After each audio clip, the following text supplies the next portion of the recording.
Good afternoon. Welcome to the Northpoint View. I'm here with Dr. Walter Kemmsies. Walter. Mark. How you doing? It's good, man. It's just always good to hang with you. Good to be back. Yeah. All right. We were, first segment earlier, talking about China, the debt. You and I have been talking about the parallels. Sort of the quote, the question of the day was, is today's China yesterday's Japan? Right. And from an historic standpoint, I don't know the dates like you do, but I mean, Japan's recession lasted over 2 decades, right? Yes. It was a scary recession. Yeah. And they just, hit the skids forever. Stock market flat for literally 25 years. Yep. The Nikkei peaked in 1989, and it did not recover its peak until, I want to say, 2016. I got to go look that up. So don't quote me on that, anybody.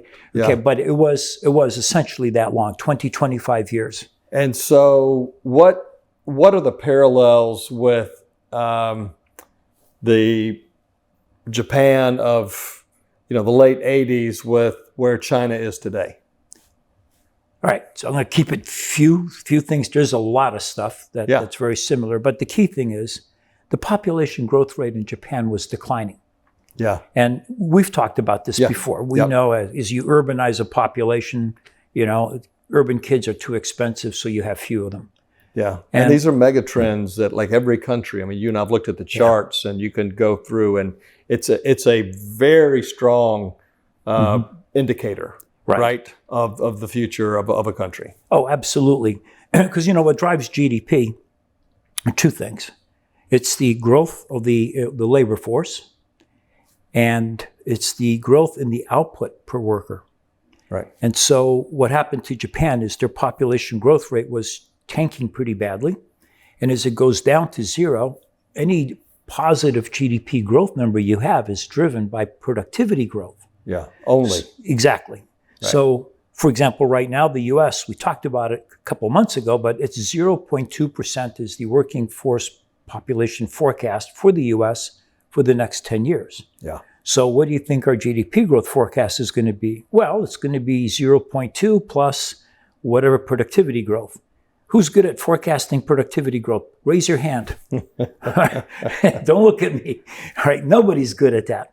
And so that's why things get really tricky.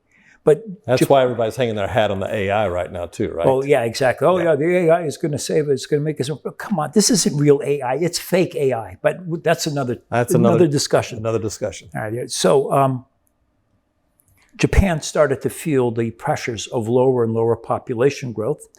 They had saved up an awful lot of money. There was a lot of capital. And a lot of that money went into real estate. It was considered a safe investment. Not just in Japan, but also in the U.S. You might remember the Rockefeller Center building was bought by a Japanese fund. Right. But it's always a mistake, to just walk into another market and buy their real estate. Some of the Japanese investors got burned, especially along the Gulf Coast, because they were playing another man's game. Yep. Which, you've taught me before, you don't do that. Okay.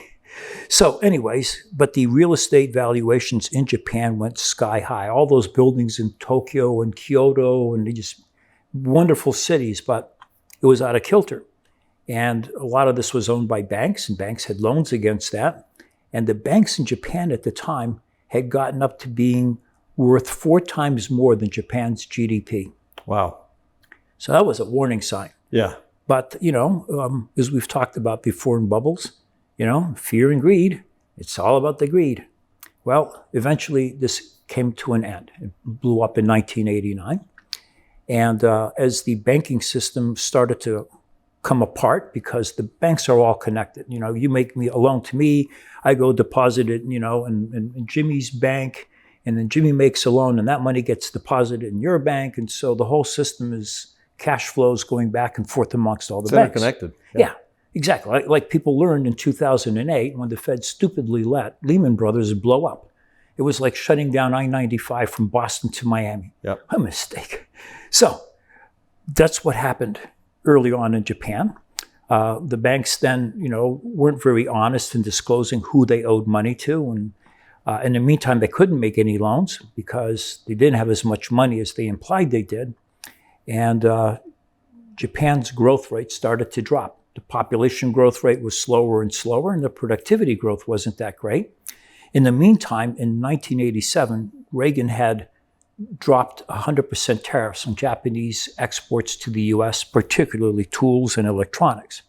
So that prompted the Japanese companies to go open factories in Hong Kong, Taiwan, Korea, eventually China, and they would send the components from Japan into those countries. Then they would do the final assembly, and this was all tariff-free, and then ship it to the US tariff-free.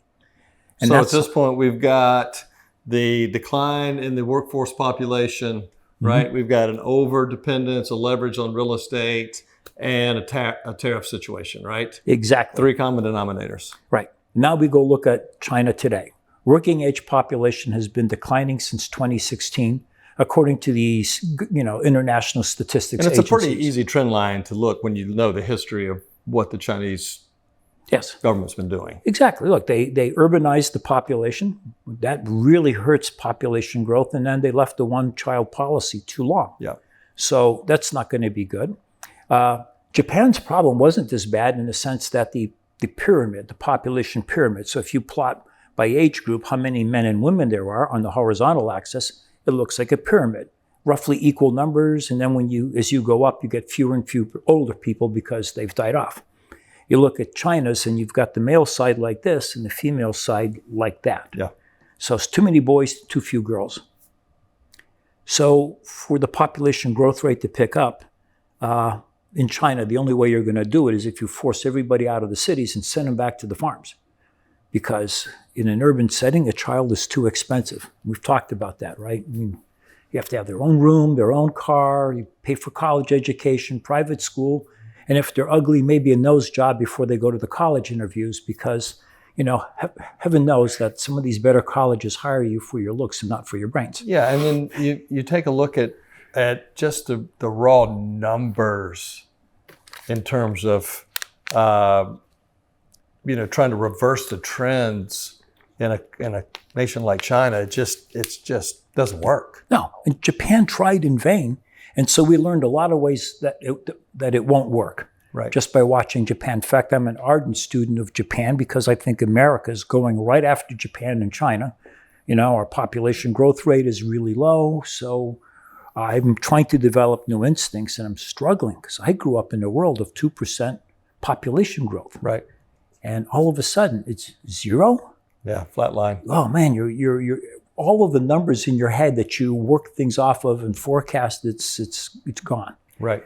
Okay, so we have these similar demographics. We have very high debt levels. We just talked about that in a previous podcast. Right. But the debt level in China is 297% debt to GDP.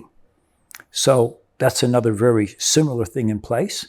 So I forgot what our third one was. Tariffs. The tariffs. So then the previous administration slaps tariffs on Chinese goods, roughly 75% of the harmonized system codes for the products. So, I don't know what percentage of the total it is, but 75% of the product types got tariffs on them.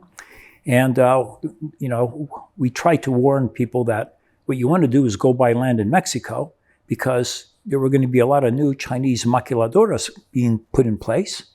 But nobody really covered it or thought about it much. But now all you read about is how Laredo's real estate market is exploding because that's where I-35, goes through the U.S. and then over into Canada. So we call it the NAFTA corridor. Yeah. And it's doing well. By the way, 2/3 of the U.S. population lives to the east of I-35. And so that's a good place to have an operation. Yeah. Chinese companies are carefully putting in their maquiladoras. They're sending their components from China to Mexico, final assembly. They're doing it into India. They're doing it in Vietnam. And the problem is the way people were looking at it, they say China is doing this. China is not doing that. China does not put factories in Mexico. It's Chinese companies. It's the private sector. Yeah. And so basically, this sounds what I'm seeing going on with. All right, so the Japanese companies moved some of the operations away, and U.S. direct trade with Japan dropped from 24% share of our imports to 12%. And then our trade with the other countries rose from 6% to 18%. And so basically the direct trade fell and the indirect trade with Japan increased, but the net loser was the Japanese economy. And we see the same thing today. Exactly. That's what's going on with China. So, rinse and repeat. I think today's China is yesterday's Japan. Yeah. The writing's on the wall. And as you look toward India, as you look to Vietnam, as you look to Mexico, you see the growth is evident in everything that we're seeing, right? Yeah, exactly. Yeah. Exciting, great insight looking. What do you call it? Back to the future? Yeah, exactly. Is it Back to the Future 2.0? I'm not sure. Great being with you. Have a great day. Take care. Thanks, Walter.